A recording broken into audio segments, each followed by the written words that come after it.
ඇයි මට කාලේ කියලා අඬ කිව්වේ? ඩ්‍රයිවිං පුළුවන්ද කියලා බලන්නද?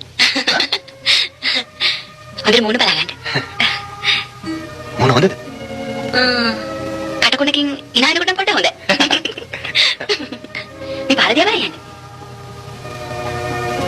මං හිතුවා මම බලන්නවත් දෙයි කියලා.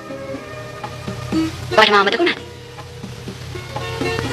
ඒකෝඩියන් එක දකින්න හැම වෙලාවෙදීම මට මතක් වෙනවා. බොරු කියන්න එපා. ඒකෝඩියන් එක තරමත් ඔයා මට ආදරේ නැහැ. ඇයි එහෙම කිව්වේ? ඒකෝඩියන් එක හොරෙන් ගන්න ආවා වගේ මාවත් හොරෙන් බලන් ඉන්න තිබුණානේ. කරදර ගොඩාක් මැද්දේ මං ඒ දවස්වල ජීවත් වුණේ. මං ජීවත් වෙච්ච එකත් මට පුදුමයි. ඔයා කරදර වෙන ටිකක් මට දෙන්න. ඔයා දැක්කම මං ජීවත් වෙච්ච ලෝකෙ අමතක වුණා. හිතේ තිබිච්ච බරගතිය සෑහලුණා. ඔයාට සල්ලි වලින් ප්‍රශ්නයක් තියෙනවද? නෑ. එහෙනම් ඔය ප්‍රශ්න වලට මුල මමද? ඇයි එහෙම හිතුවේ?